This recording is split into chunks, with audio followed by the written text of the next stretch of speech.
नमस्कार। आज हम लोग जम्मू कश्मीर की जानकारी हासिल करेंगे। यहाँ पर राजा हरी सिंह थे। उनके एक प्रधानमंत्री थे जिनका नाम था शेख अब्दुल्ला, जो कि बाद में यहाँ के मुख्यमंत्री भी बने। उनके बाद में उनके लड़के जो फारूक अब्दुल्ला थे, वह भी यहाँ का शासन चलाते रहे।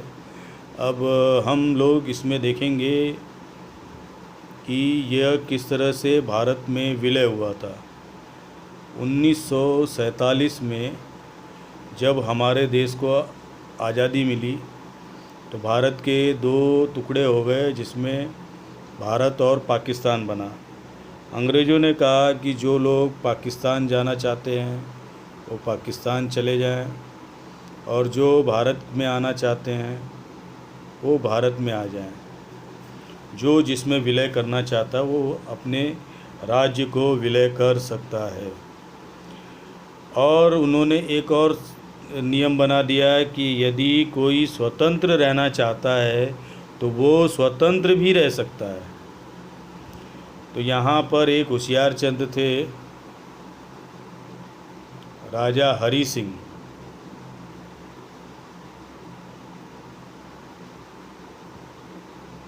हरी सिंह एक हिंदू राजा थे, लेकिन धारा 370 लाने वाले में इनकी और इनके प्रधानमंत्री शेख अब्दुल्ला की अहम भूमिका थी।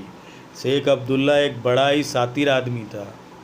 उसने इस तरह से काम किया कि जिससे कि भारत बहुत दिनों तक परेशान रहा, जिस परेशानी को अब हमारे देश के प्रधानमंत्री नरेंद्र मोदी ने जिसे अपनी सूझबूझ से ख़त्म कर दिया। नहीं तो ये हरी सिंह भले हिंदू है, मतलब कहते हैं ना कि गैरों ने तो सितम किया ही किया, अपनों ने भी सितम किया। हिंदू राजा होते हुए भी धारा 370 के नियम आप सुनो। धारा 370 के नियम ऐसे थे कि यहाँ पर भारत का पूरा संविधान नहीं हो लगेगा। यहाँ पर कभी राष्ट्रपति शासन नहीं लग सकता है, इमरजेंसी लागू नहीं हो सकती है। उसके बाद से सबसे ख़तरनाक नियम बनाया था कि यहाँ की लड़की आएगी तो उसको यहाँ की नागरिकता मिल जाएगी। रहना किसके साथ में है? हमारे साथ में। यहाँ से लड़की आएगी, उसको यहाँ की नागरिकता मिल जाएगी, लेकिन यहाँ की लड़की जाएगी उसको नागरिकता नहीं मिलेगी। ऐसा है धारा 370 में नियम बना था। इसी के सामने बना होगा ना, ये राजा था।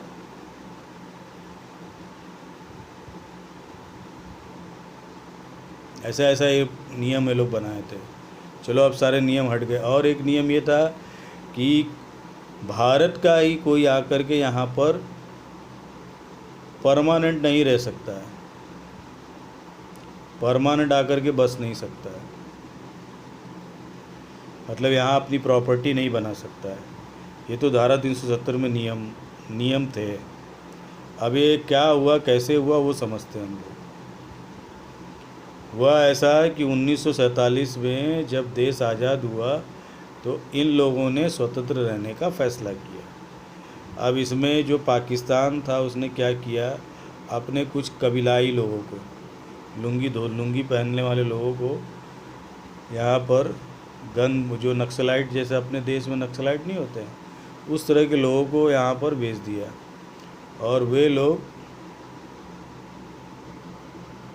यहाँ तक का एरिया जीत लिए, यहाँ तक का एरिया जीत लिए। अब बस कुछ ही समय बाद श्रीनगर भी आने वाले थे।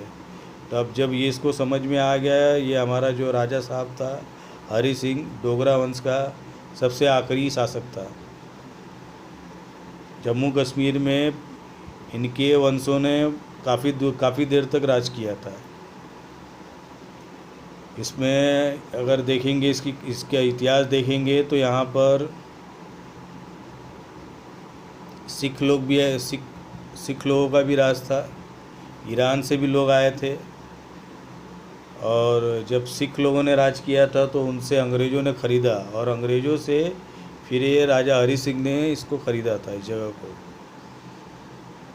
तो इस तरह से राजा हरी सिंह यहाँ के शासक बने थे। तो अब वो श्रीनगर तक पहुंचने वाले थे। ये युद्ध चल रहा था ना, ये कबीलाई लोगों को घुसा दिया और ये पूरा पीओके लोग जीत लिए। ये जिसको पीओके बोल रहे हैं, जिसको कि आज के डेट में पाक ऑक्यूपाइड कश्मीर बोला जाता है, उसको जीत लिए थे।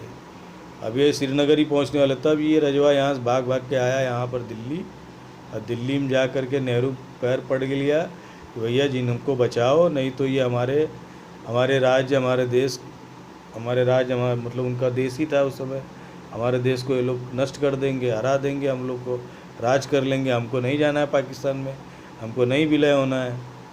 एक काम इसने होशियारी किया, आया नेहरू जी के पास। उसी समय वल्लभ भाई पटेल ने भी कहा कि भाई आप पहले विलय पत्र पे साइन कीजिए। तो 26 अक्टूबर 1947 के दिन इन्होंने विलय पत्र पे साइन किया। साइन करने के बाद नेहरू जी ने तुरंत, उस समय अपने पास न थल सेना थी न वायुसेना, मतलब कोई ऑर्गेनाइजेशन नहीं था। उस समय जो भी बड़े बड़े अधिकारी पढ़ के आते थे वो आते थे ब्रिटेन से आते थे। उस समय ब्रिटेन से एक बलूच रेजिमेंट के ब्रिगेडियर थे, इनका नाम था उस्मानी, ब्रिगेडियर उस्मानी।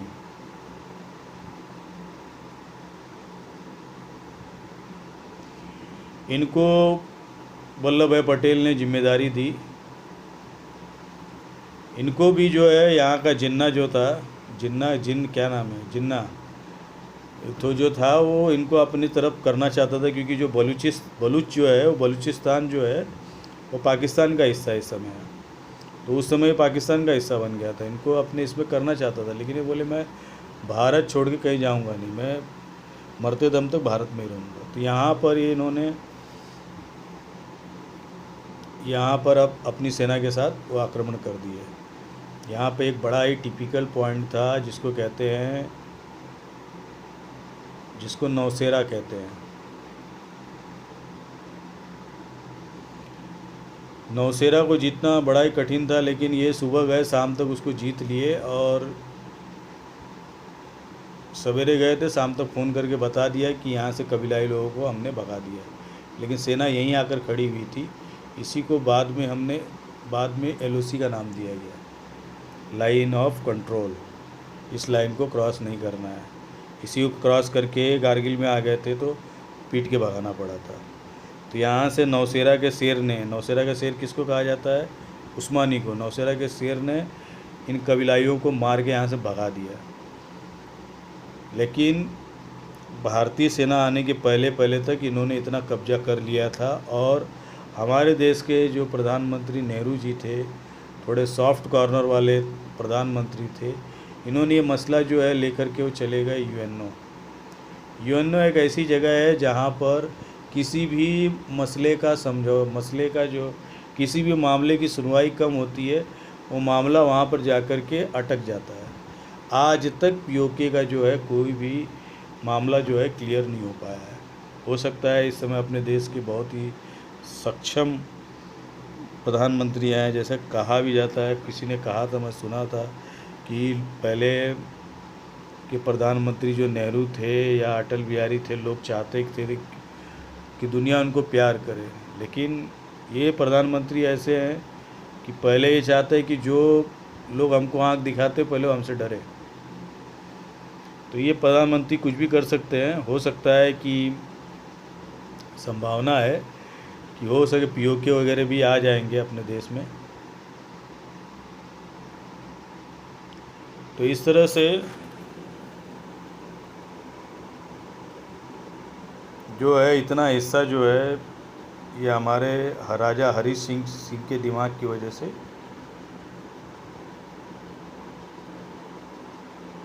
चला गया। अब आप पीओके को समझना चाहेंगे। पीओके का 3 हिस्सा है, इसको ही मैंने किया है यहाँ पर। इसमें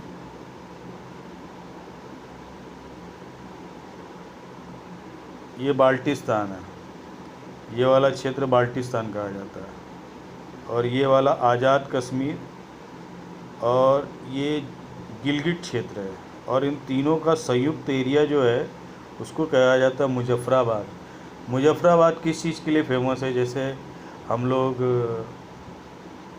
भुसावल का केला कहते हैं, कश्मीर का सेब कहते हैं, तो ये मुजफ्फराबाद आप लोग पता है किस लिए फेमस है? आतंकवादियों के लिए फेमस है। यहाँ लोग बम बनाना सीखते हैं, गोली चलाना सीखते हैं और दूसरों को परेशान करते हैं। ठीक है, उसके बारे में जानकारी नहीं है, लोगों से ऐसा सुना हुआ है, मैं जाकर के खुद देख कर नहीं आया हूँ। तो ये 3 हिस्सों में बटा हुआ था। इसमें भी पाकिस्तान ने एक अपना दिमाग लगाया, एक अपनी चालाकी की, अपना इंटरनेशनल दोस्त बनाया। इंटरनेशनल दोस्त किसको बनाया? अमेरिका को। और यहीं पर उस गिलगिट करके एयरपोर्ट, गिलगिट नाम का एयरपोर्ट अमेरिका को दे दिया। अब अमेरिका तो इसको लेकर के खुश हो गया, क्योंकि इसको यहाँ पर रह कर के यहाँ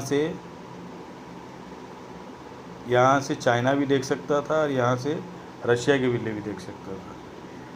लेकिन जिसको इन्होंने दोस्त बनाया था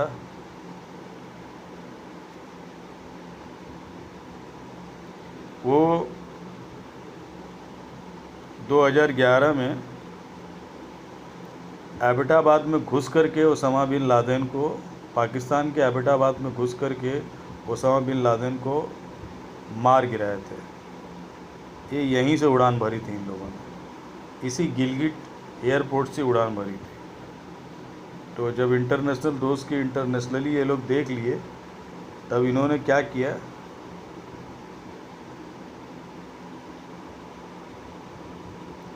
यहाँ का कुछ हिस्सा है, एक वैली है, उस वैली को इन लोगों ने चाइना को दे दिया, चाइना के कंट्रोल में दे दिया। अब ये दूसरी गर्लफ्रेंड बना, दूसरी गर्लफ्रेंड क्या बोल सकते हैं, दूसरी शादी नहीं क्या बोल सकते, छोड़ो जाना।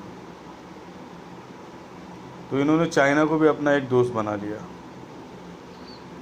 और चाइना को कि भाई यहाँ से पीओके पे जो है वो इंडिया कब्जा न कर पाए। और आज़ादी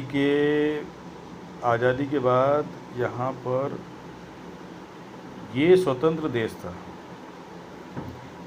पाकिस्तान की तो मस्ती आप समझ गए, अब चाइना के बारे में समझो। ये स्वतंत्र था, तिब्बत जो था एकदम फ्री था।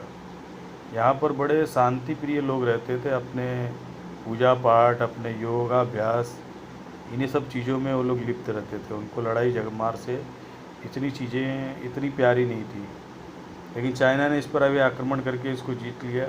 और उसके बाद कहता है 1951 में 23 मई 1951 को जीत लिया। और उसके बाद कहता है कि ये जो है चाइना की हथेली है, तिब्बत है जो चाइना की हथेली है, और बाकी ये सब फिंगर्स हैं, ये पाम्स है, और बाकी उंगलियां हैं, 5 उंगलियां हैं। ये लद्दाख को बताता है, फिर नेपाल को बताता है, फिर सिक्किम को अपना बताता है, भूटान को अपना बताता है, अरुणाचल प्रदेश को अपना बताता है। ऐसा बताता है कि इसकी ये 5 उंगलियां हैं। तो 23 मई 1951 को ये चाइना जो है तिब्बत जीत लेता है। उसके बाद 1962 में वो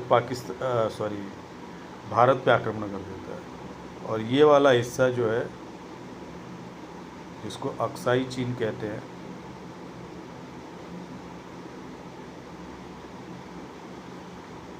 अक्साई चीन कहते हैं, इसको 1962 में वो लोग जीत लेते हैं। इस तरह से ये जो हिस्सा है 1962 में अपने देश से चला जाता है। अब इसके लिए कोई यूएन नहीं, कोई कुछ नहीं। अच्छा, पाकिस्तान ने इतना ही नहीं, चाइना को और बढ़ावा देने के लिए, जब चाइना अक्साई चीन लिया ने, और देखे रहोगे आप लोग कि अभी गलवान घाटी में घुसा हुआ था, इतना क्षेत्र तो कब्जा ही किया। अब इसके आगे भी बोलता है कि आगे भी अपना क्षेत्र बताता है, वहाँ आकर के उसने कब्जा किया हुआ था। तो अपने इंडियन मिलिट्री ने उनको मार करके भगाया, मतलब मार करके भगाया या अपने दमखम पे उनको भगाए। अच्छा, चाइना से दोस्ती करने के लिए इसने सड़क मार्ग भी दे दिया है, चाइना को सड़क मार्ग भी दे दिया है, सड़क मार्ग के लिए भी जगह दे दी है। और इतना कर्जा पाकिस्तान ने चाइना से ले लिया है कि उस कर्जे में डूब चुका है वो। तो एक तरह से उसने पाकिस्तान को अपना गुलाम शब्द बोल सकते हैं कि नहीं बोल सकते हैं, लेकिन कर्जा बहुत दिया है। हो सकता है ये शब्द सही न बैठे, तो ये कह सकते हैं कि कर्जा बहुत दिया हुआ है। अब वो वहाँ के लोग ही बता सकते हैं कि क्या सही है क्या गलत है। तो चाइना को इसने दोस्त बनाने के लिए एक पीओके सबको बांट रहा है, केवल भारत को रिटर्न नहीं कर पा रहा है लेकिन दूसरों को ज़रूर बांट रहा है। इसलिए 1971 में